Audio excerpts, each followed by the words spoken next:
Hi, Mystery Recapped here. Today, I am going to explain an American supernatural drama film called 9 Days. Spoilers ahead, watch out, and take care. The movie is set in a dystopian world where unborn souls are tested for 9 days.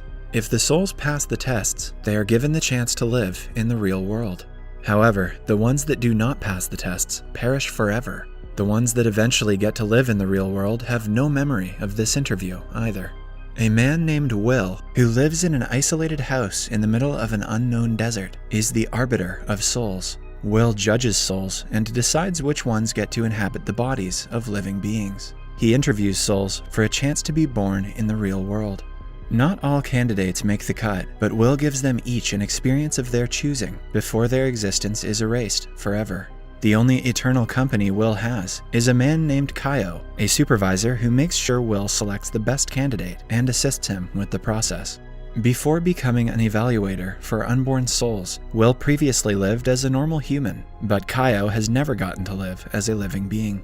Will spends most of his time watching and taking notes on a multitude of old-fashioned television screens, each of which displays the life of a different individual that Will previously selected. Among all the souls he has chosen, a 28-year-old violin prodigy named Amanda is his favorite. One day, while on her way to a concerto, Amanda drives very fast on the highway and crashes into an overpass, resulting in her death.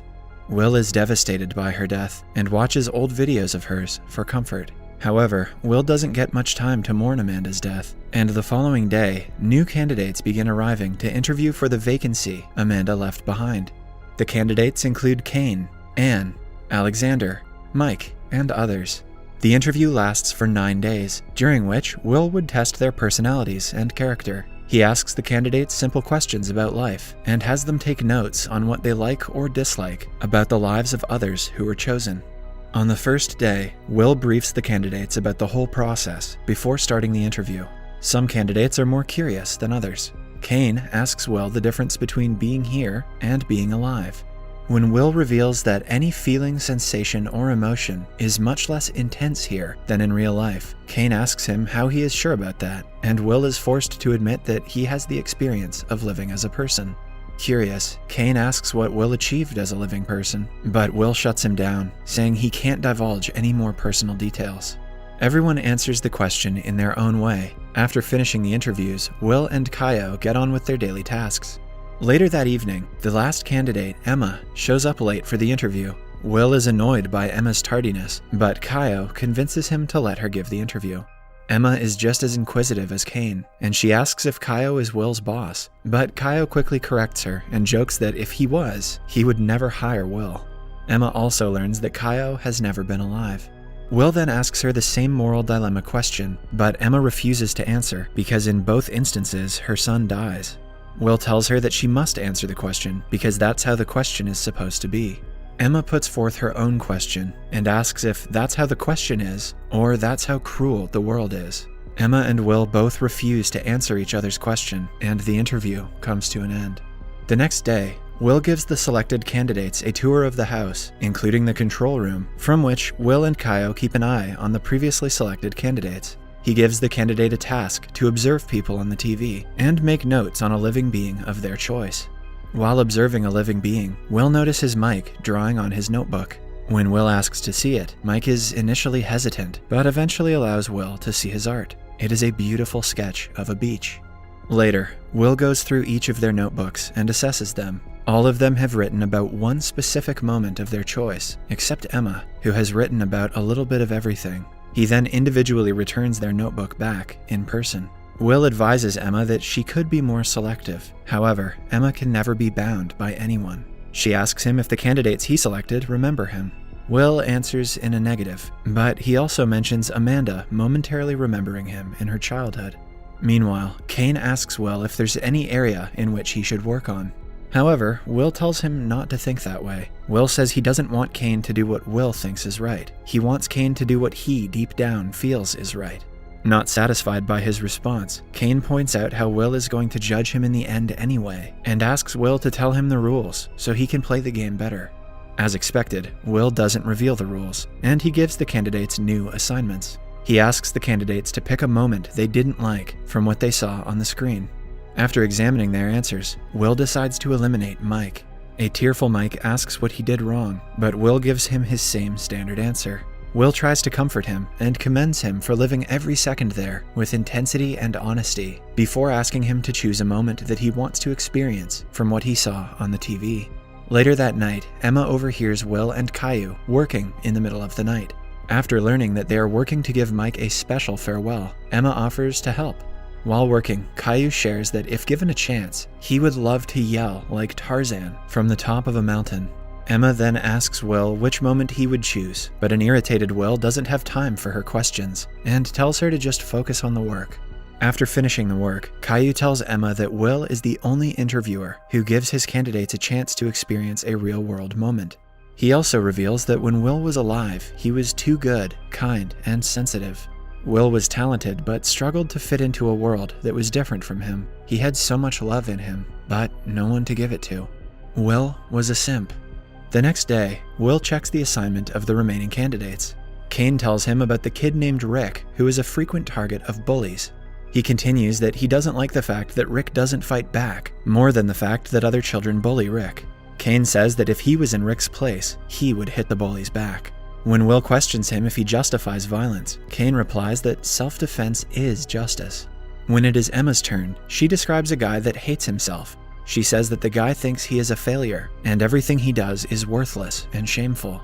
Emma says she empathizes with the guy for having gone through so much to the point that he just wants to feel nothing anymore.